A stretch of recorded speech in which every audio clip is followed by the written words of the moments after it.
Are you just getting started with watercolor? Through this series of beginner watercolor exercises, I want to help you build confidence. In this video, we will learn about the dry brush, lifting, and masking techniques. Hi there, I'm Audrey, your watercolor bestie, and welcome to my studio. If you like this video and want to start your watercolor journey, I have a free course, Watercolor Basics for the Absolute Beginner, and you can sign up using the link in the description below. Let's discuss our supplies. I'm going to be using the LUKAS brand that you can get from Jerry's Artarama. I have the 48 color set, and I really like LUKAS because they're artist grade quality, but student grade prices. What's better than that? I'm going to use a round size 6 brush for these demonstrations. And for paper, I'm using the Canson brand cold pressed, and I just cut them into small sheets like this. I also have a jar of water, a spray bottle of water, and some paper towel. But because this video involves lifting and masking techniques, I have some additional supplies. So I have some Q-tips, a small piece of paper towel, I have masking fluid, some washi tape, a crayon, and a cheap synthetic brush. The dry brush is a fun technique if you like to show texture in your paintings. This is more effective if you use cold pressed or rough paper rather than hot pressed paper. First, you want to make sure that your brush is very dry. Then pick up a little bit of paint, maybe of a medium value or just straight from your palette, but very, very little of it, just so you can see it more effectively on the paper. Do like several quick strokes. And you'll start to see the texture of the paper showing through.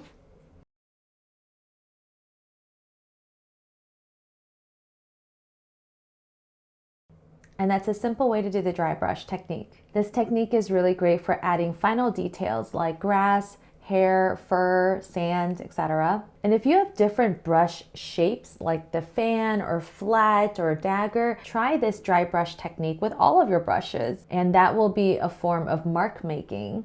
And you'll be surprised at what kinds of fun textures you can create. Lifting is a technique used to remove color that has been applied on paper. You can use basically anything that can absorb water. You can start with a dry brush, a paper towel, a sponge, Q-tip. You can use this lifting technique to lighten a darker value area or correct a mistake. The key is to do it while the paint is still damp. If you waited until it's dry, then you have to reactivate it with water and then try to lift it. But as you've seen in other videos, when you start to reactivate dry paint, you could start getting some weird blooms. Lifting can also be difficult if the paint quality is particularly staining. So when you do your swatch test, always do a lift test to see how well it does. I'm just going to paint a couple of blue circles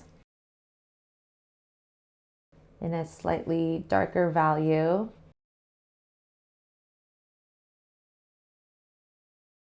Just so you can see how you can lift with different items. So here I have some paper towel, and if you bunch it up in different ways, you can get different texture too. So all right, there's that. Let me do like more of like a stamping and like dragging.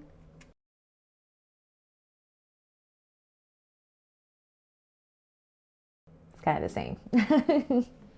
And then let me use a Q-tip.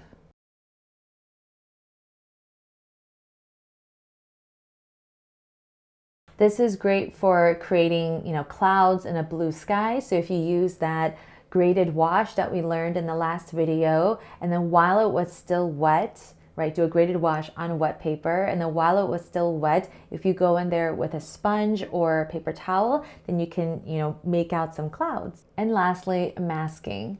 Masking technique is great for preserving the paper's white space. And this is really important because in watercolor, we don't necessarily use the white paint. At least I personally don't. And because watercolors are transparent, using white paint is actually going to dull the color and make it less transparent. And so we allow instead the white of the paper to show through, and that's how we create highlights in our paintings. And so sometimes when you want something to be crisp white, like, you know, and you don't want to add an opaque color at the very end. Then you want to use this masking technique. And there are a couple of things that you can use. First, you can use a crayon. So I have these Crayola twistables. These are technically colored pencils, but you know, they kind of feel like crayons, to be honest. So I'm just gonna do a circle. And basically this is, you know, crayons are made out of wax, and so it would be like a wax resist. And so when you paint over it, it's going to resist the paint and the water, and you're going to be left with a nice white area. The only problem is that if you were to use any other color crayon, then you can't erase it, right? So you're always going to have that color there. So using a white crayon is best if you still want to maintain that white. Then the other bad thing is, you know, if you wanted to paint over that white area, then you can't, because again, the white crayon remains. So just be aware of that. But let's go ahead and add some blue around it. So you can see, like, as I'm trying to paint over it, right, it's resisting it and pushing it away. There's also masking fluid, and masking fluid can come in a couple different forms. Sometimes they can come in a big bottle like this, or they might come like this, and then comes with another component. So you can just screw this part. It has a very fine tip needle. You can screw this part onto this bottle, and then when you squeeze it, you'll just get very fine lines. Now, there are a lot of different ways to achieve fine lines. You can also use like metal nibs, you know, whatever you have.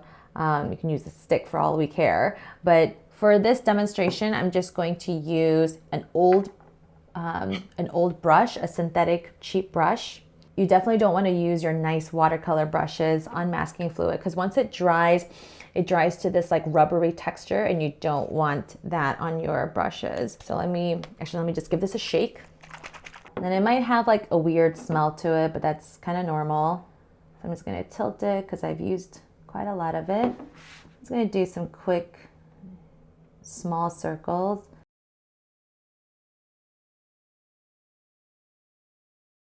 I'm just going to quickly wash it out and then dry it. And you need to let this dry, and then you can paint over it. Now, the only extra step you have to do with masking fluid is to remove it once you've painted it and it's dried and you're ready to go. So we'll work on the removing later. For now, we'll just let it dry. So the other way you can mask is also to use tape. So washi tape, artist tape, whatever you have. The most common way that artists use tape is to create that crisp border. So let me just rip off a small piece. And I'm not going to create a border just because my paper is so small, but I'm just going to paint above and below it.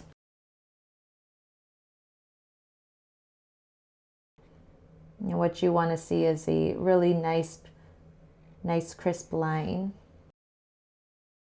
Now, sometimes if the tape is not very good quality, you might, you know, once you peel that tape off, you might take some of that white paper off with you. So that could happen. And if it also didn't adhere to the paper properly, you might also get some of the paint like seeping through. So, you know, that happens. And that's just a part of just, you know, going with the flow and being okay with mistakes. The masking fluid is dry when it's a little bit tacky to the touch. Not so tacky that you're, you know, pulling it apart, but just a little bit tacky. And then once that's ready, then you can paint over it.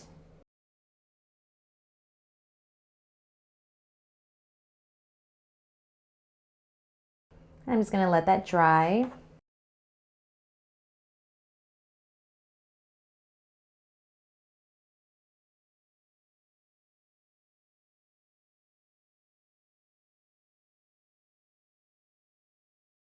Something else cool that you could do with the tape is, you know, use the ripped off edge for some interesting, you know, textures or lines. But if you want those clean lines, then obviously use the straight edge part. When it's time to remove the masking fluid, you can either use your finger to remove it, or you can use a rubber eraser. Since mine are really small, I'm just going to use my finger. If you need to dry the paint that's on top of the masking fluid, you can just use a paper towel, kind of dry that off. I think the paint around the tape is dry now. So let me go ahead and take that off. See, it's seeped in a little bit. That's okay. There we go. And then for the masking fluid, again, you can use your finger. You just kind of like roll your finger on top of it.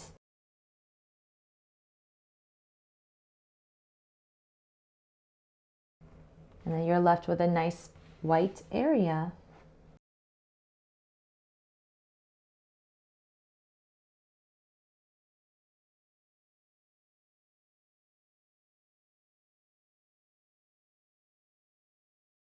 So what's great about the masking fluid and using tape is that now that it's completely white, it's just, you just preserve the paper. You can go back in there and paint over it if you need to. Thank you so much for watching. I hope you learned something new.